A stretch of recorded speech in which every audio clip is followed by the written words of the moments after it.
Hey Booktube, welcome back. So today we are doing a deep dive into practical magic. And I think this will be really interesting for all of you who are into books and D-movies. Oh yeah, for sure, definitely. Because we're looking at this thing that happens, when Hollywood takes a book and adapts it. Right. And specifically with the idea of dangerous relationships. Because in movies, they always make it look so romantic and exciting.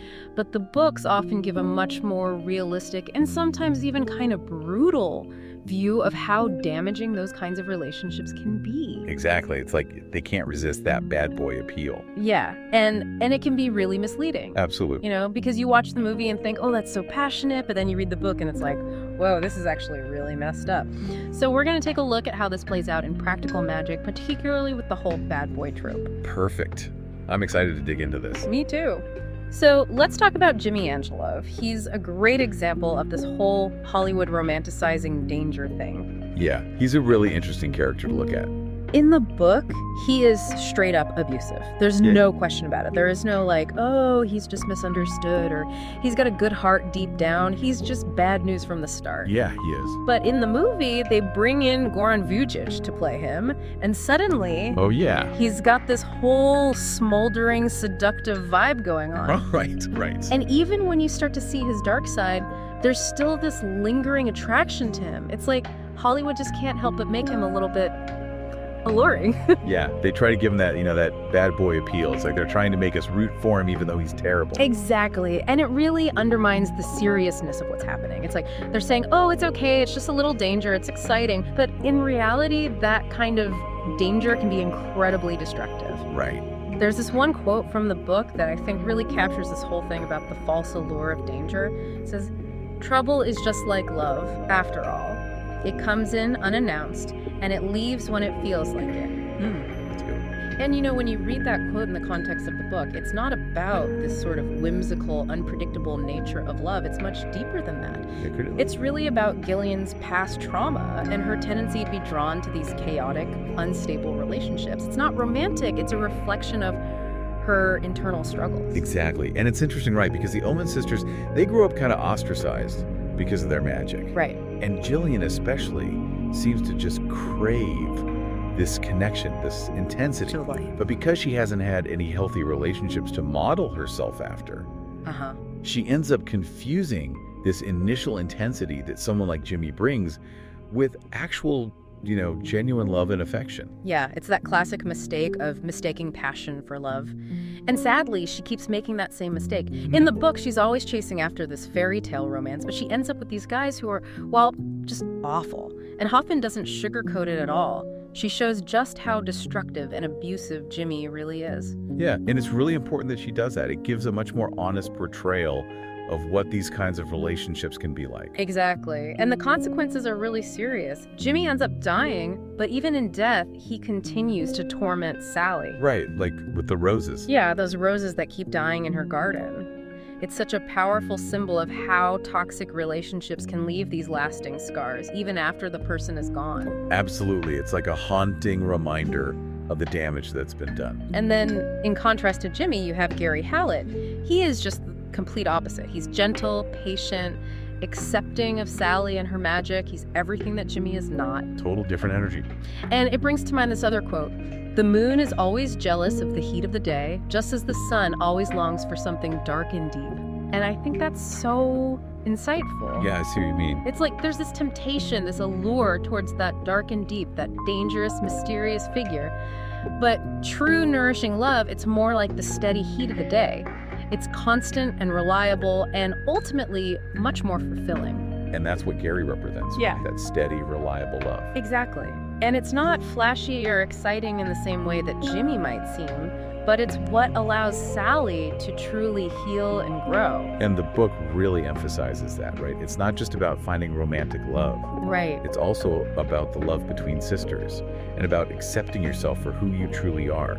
It's about finding strength in your own identity and your own power. Absolutely. So for you booktubers, the big takeaway here is that practical magic, the novel, gives us this much more realistic view of dangerous relationships and the trauma they cause. It doesn't shy away from the darkness, and it doesn't try to romanticize it. Exactly, and it's so important to be aware of that, especially when we're constantly bombarded with these idealized versions of love in movies and TV shows. Right, and it makes you wonder, how many times have we seen that same kind of romanticization in other book-to-movie adaptations? Think about it. How often does that initial spark, that dangerous allure, overshadow some really unhealthy dynamics? And does Hollywood maybe have a bigger problem with this than books do? That's a good question. Let us know what you think in the comments below. We'd love to hear your thoughts on this. Yeah, definitely. We're getting into a really interesting quote from Alice Hoffman's Practical Magick. Right, the one that goes, "There are some things you learn best in calm, and some in storm." Exactly. And we got some great material here, excerpts focusing on the relationships in the book, and a basic outline of the novel, too. Yeah, so the mission today, really, is to unpack that quote. How do these different kinds of love, these different life experiences, the quiet ones and the stormy ones, teach us things? So let's jump right in. That quote, it appears when the book is starting to contrast Sally's relationship with Gary and Gillian's with Jimmy, right? It really sets the stage. Hoffman puts it right there to frame how we should see these two sisters' journeys. Okay, so let's start with the calm. Sally and Gary. After everything Sally's been through, loss and all that, she's obviously looking for some stability. Understandably so. And then Gary Halleck comes along. The sources call him a symbol of soft love. What does that actually mean here? Well, it means he's gentle, he's patient, he's emotionally open, which is huge. Yeah. And crucially, he accepts Sally's magic. It's not a source of conflict. Their connection is described as careful and honest. So in this calm, what's the big lesson for Sally? Is it just about finding peace? I think it's more than just peace. It's about learning to trust again, building a genuinely healthy partnership. Her family life was so chaotic, right? Right. Gary offers her this space where vulnerability doesn't automatically lead to disaster. It's a quiet kind of strength she builds there, a foundation. Yeah, that makes sense. And then the complete opposite end of the spectrum, you have Gillian, learning in the storm. Definitely.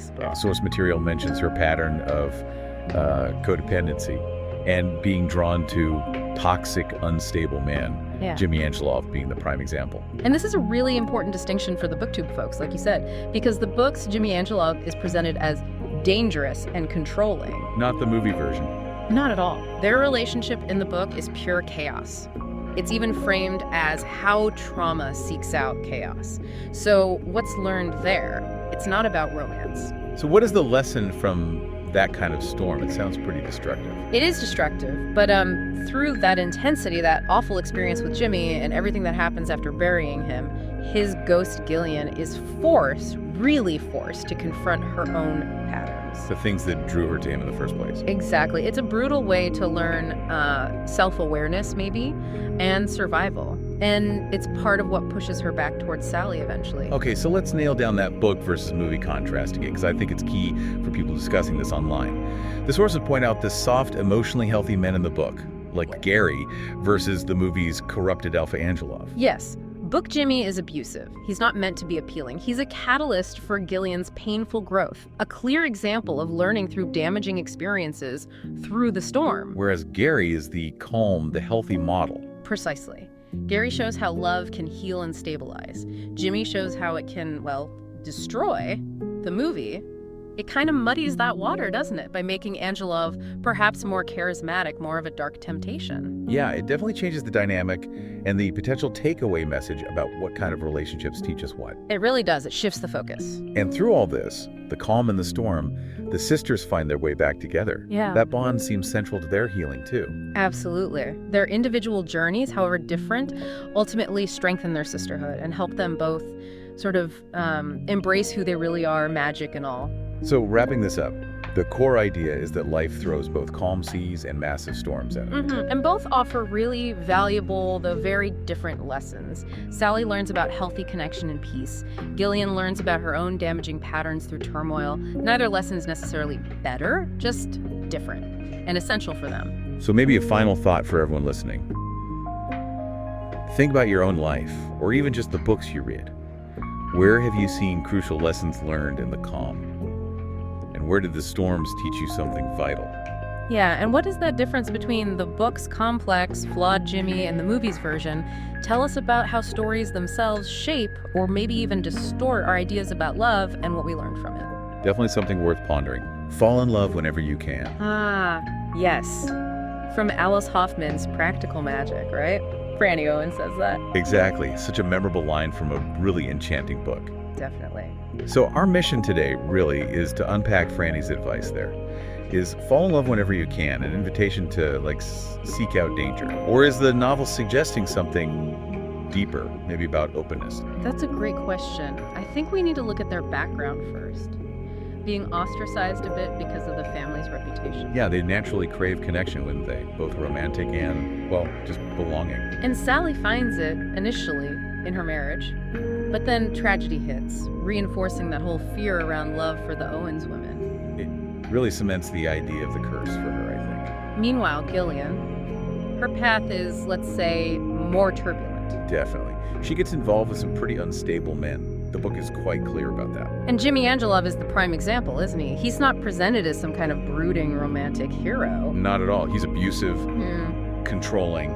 It's portrayed as a really destructive relationship. Yeah, absolutely toxic. And the way his presence lingers in Sally's garden afterwards. Oh, the symbolism there is so potent, affecting her roses. Right. It's like Hoffman is showing us how these damaging relationships can literally poison the beautiful things in life, taint your well-being. Such a powerful image. But then things shift a bit, don't they, with Gary Hallett? Ah, yes, Gary. He's such a contrast to Jimmy. He really is, like a breath of fresh air. How would you describe him? Well, he's gentle, patient, he's emotionally open, and crucially, he accepts Sally completely, Magick and all. Which must be huge for her, given her background and fears. Exactly. He represents a completely different kind of love, maybe what we could call soft love. Soft love, I like that.